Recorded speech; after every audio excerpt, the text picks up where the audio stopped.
네, 사각적 축소술이라고 하는 것은 이 귀 밑에 윤곽선을 안쪽으로 옮긴다. 하관이 넓은 이유에 따라서 그 수술 방법과 범위를 정하게 됩니다.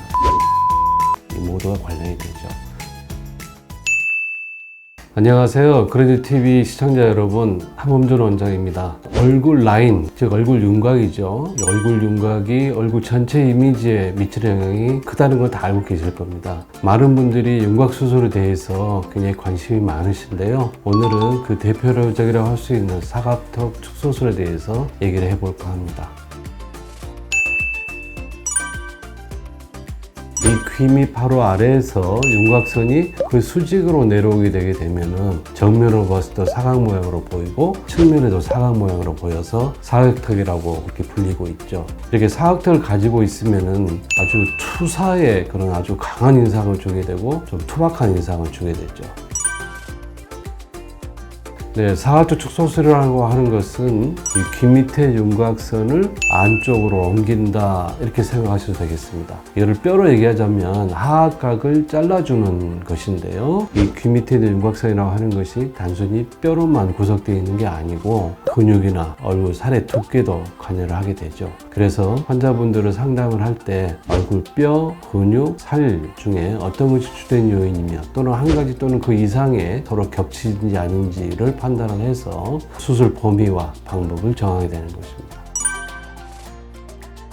네, 아까 말씀드린 대로 하관이 넓은 이유에 따라서 그 수술 방법과 범위를 정하게 됩니다. 저희 그레디 성형외과에서는 3CT로 환자의 상태를 판단을 하고, 일단 뼈가 발달되어 있는 분들은 하악각이 거의 90도에 가깝도록 발달되어 있기 때문에 하악각을 잘라줍니다. 이럴 때에 귀 바로 밑에 요 하악각을 일부러 좀 남겨서 자연스럽게 보이도록 해야 되고요. 또 길게 잘라냄으로써 좀 더 매끄러운 윤곽선을 갖고 그 다음에 2차 각을 예방할 수 있게 되죠. 또 그리고 정면 효과를 최대로 하기 위해서 하악골을 바깥에 한쪽 피질골을 전체를 제거함으로써 정면 효과를 극대화하도록 되어 있습니다. 또 그리고 근육이 켜져 있는 환자의 경우에는 입안 절개에서 근육을 볼 수 있기 때문에 일부를 잘라주고요. 또 얼굴에 살이 많으신 분들은 심부분도 제거해주고 목 주변에 따라서 지방도 흡입도 동시에 하기도 합니다. 예, 이분은 사각턱 수술을 하고 난 전후의 사진인데요. 5, 6개월은 지나 사진입니다. 귀 밑에 윤곽선을 보면은 거의 수직으로 이렇게 내려오는데 수술 후에는 이렇게 안쪽으로 꺾여가는 것을 알 수 있죠. 또 그리고 길게 절제를 함으로써 이 선이 굉장히 매끄러워지는 것을 알 수 있어요. 그리고 하관이 줄어드니까 전체적으로 이목구비가 커 보이는 그런 효과가 나죠.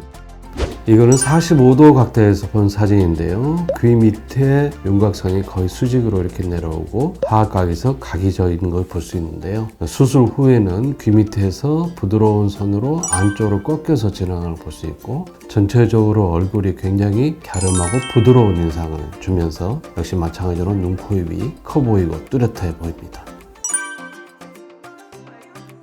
수술 후에는 이틀 내지 5일 정도를 충분하게 안정을 취해 주셔야 됩니다. 왜냐하면 정신적으로 스트레스를 받거나 육체적인 활동을 하게 되면 반사적으로 혈압이 올라서 멎었던 피가 다시 날 수가 있기 때문에 그렇죠. 그래서 반드시 5일간은 안정을 취하시면서 압박 마스크를 쓰는 게 도움이 됩니다. 또 입안절개로 사각턱 수술을 했을 경우에 입안절개 관리를 잘 하셔야 됩니다. 식사는 부드럽고 뜨겁지 않게 하시고, 식사 후에는 반드시 깨끗한 물로 헹궈 주시고 리스테린으로 마무리 해주시는 게 좋겠습니다. 또 얼굴 붓기를 최소화하기 위해서 얼굴을 심장보다는 조금 높게 하시는 게 유리한데요. 그래서 누워 계시는 것보다는 약간 앉아 계시거나 약간 상체를 세운 상태로 누워 계시는 게 유리하겠습니다. 실제로 내원하신 분들이 많이 물어보는 것을 질문을 위주로 답변을 해보겠습니다. 수술 후에 입술에 약간의 감각의 변화가 있을 수는 있는데요. 우리 몸의 모든 감각신경이 다 퍼져 있다는 것을 감안할 때 이걸 꼭 부작용이라고 얘기는 어렵습니다. 하지만 시간이 지나면서 점점 회복이 되는 경향이 있고요. 그렇지만 하악골을 통과하는 굵은 신경은 반드시 보존해야 되겠습니다. 하악각 수술과 광대 수술 동시에 하는 경우가 많습니다. 그런데 어떤 이유로 한 가지만 해야 된다고 한다면 당연히 사각도 수술을 먼저 해야 됩니다. 광대 수술을 먼저 해버리면은 하관이 더 넓게 보이기 때문에 그렇죠. 이와 같이 윤곽 수술은 턱끝에서 위쪽으로 올라가는 방향으로 계획하는 게 중요합니다. 20, 30대 젊은 분들한테는 볼처짐이나 그런 현상은 일어나기 어렵습니다. 왜냐하면 탄력이 있기 때문에 그렇죠. 그러나 이제 나이가 좀 많이 드신 분들은 이미 얼굴이 처져 있거나 또 탄력이 떨어져 있는 경우에는 안면 거상 수술을 동시에 같이 시행하면 두 가지 문제를 다 한꺼번에 해결할 수 있을 것입니다. 하관이 넓어 보이는 이유는 여러 가지가 있습니다. 뼈만 있는 게 아니고 근육과 살 이 모두가 관련이 되죠. 따라서 수술 전에 그 주된 이유를 정확하게 파악하고 수술 범위와 방법을 정하는 게 중요하겠습니다.